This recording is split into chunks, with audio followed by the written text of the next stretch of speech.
तो हेलो दोस्तों, आज मैं आपको पढ़ाऊंगा रसायन विज्ञान केमिस्ट्री।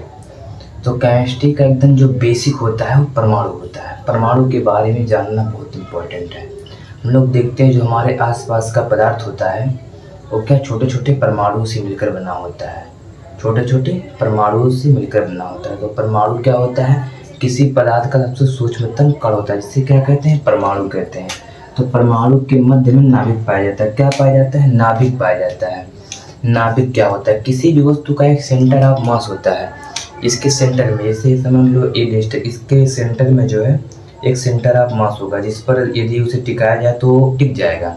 तो इसी तरीके से परमाणु का भी सेंटर ऑफ मास होता है, यानी परमाणु के मध्य में क्या होता है, सेंटर ऑफ मास होता है। इसका द्रव्यमान, सेंटर ऑफ मास का मतलब उसके सेंटर में उसका द्रव्यमान क्या होता है, समाहित होता है। इसे क्या कहते हैं? नाभिक कहते हैं। क्या कहते हैं? नाभिक कहते हैं। नाभिक। तो परमाणु के मध्य में क्या होता है? नाभिक होता है। नाभिक के चारों तरफ कोश होता है। कोश। परमाणु के मध्य में क्या होता है? नाभिक होता है। नाभिक के चारों तरफ जो गोलाकार वृत्त होता है उसे क्या कहते हैं? कोश कहते हैं। इसे के एल एम एन, पहले कोश को के, दूसरे कोश को एल कहते हैं, तीसरे कोश को एम कहते हैं, चौथे कोश को क्या कहते हैं? एन कहते हैं। अब देखिए परमाणु क्या होता है। परमाणु के मध्य में नाभिक होता है। नाभिक के चारों तरफ कोश होता है। कोश के अंदर उपकोश होता है। कोश के अंदर उपकोश होता है। पहले कोश के अंदर एक उपकोश एस होता है, दूसरे के अंदर एस एंड पी उपकोश होता है, तीसरे के अंदर एस पी डी होता है, चौथे के अंदर एस पी डी एफ होता है। एस पी डी एफ, चार उपकोश होता है। S S P D S P D F, ठीक है। तो एस उपकोश, एस पी उपकोश, एस पी डी एफ। तो परमाणु के चारों तरफ जो वृत्त होता है इसे क्या कहते हैं? इसे कोश कहते हैं। कोश।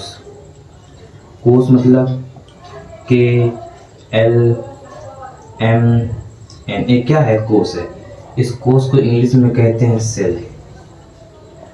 क्या कहते हैं? सेल कहते हैं। कोश के अंदर जो S S P D F पाया जाता है इसे सब सेल कहते हैं। सब सेल बोले तो उपकोश, उपकोश कहते हैं। इसे एस पी डी एफ, चार उपकोश होता है। उपकोश के अंदर कक्षक पाया जाता है। उपकोश के अंदर क्या पाया जाता है? उपकोश के अंदर कक्षक पाया जाता है। फैन चालू करने से क्या होता है ना, आवाज़ बजने लगती है, इसलिए फैन ऑफ कर दिया हूँ, गर्मी बहुत है। तो आप लोग गर्मी में डट कर पढ़िए ना।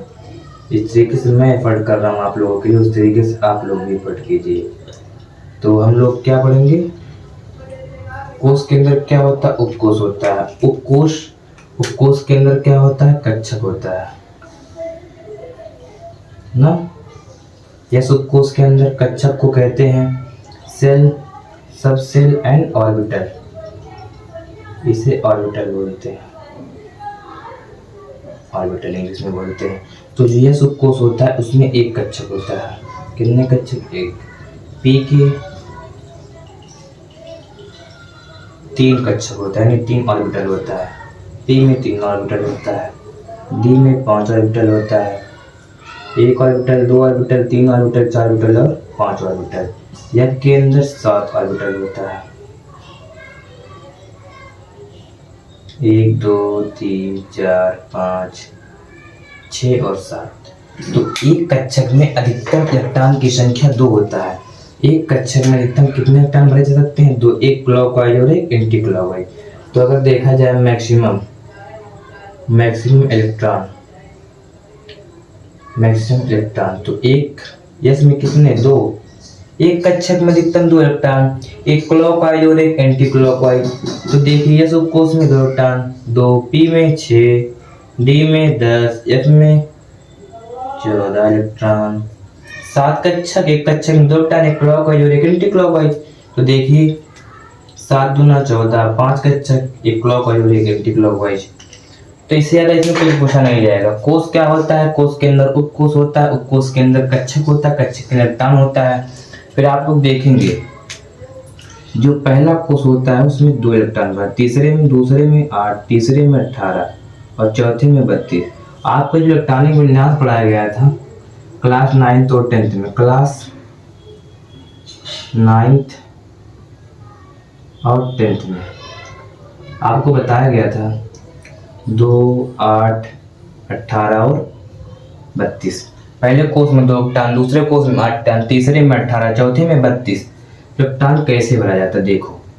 पहले कोर्स के अंदर एक कोर्स यानी यस में अधिकतम कितने टन भरा जा सकता है? 2 इलेक्ट्रॉन भरा जा सकता है ना।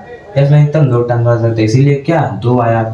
दूसरे में यस एंड पी कोर्स पाया जाता है, तो देखो यस एंड पी कोर्स, तो यस में 2 इलेक्ट्रॉन, पी में 6 इलेक्ट्रॉन, तो कितने इलेक्ट्रॉन हो गए? 8। इसी प्रकार यम कोर्स में 18 इलेक्ट्रॉन और एन कोर्स में 32 टन भरा जाता है।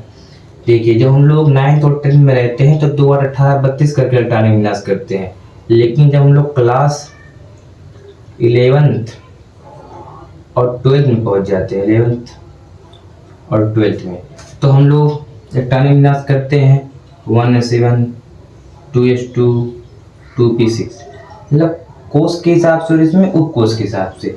तो 9th और 10th में जो इलेक्ट्रॉनिक विन्यास कराया जाता है कोर्स के हिसाब से कराया जाता है, लेकिन 11th 12th में जो इलेक्ट्रॉनिक विन्यास कराया जाता है उप कोर्स के हिसाब से कराया जाता है।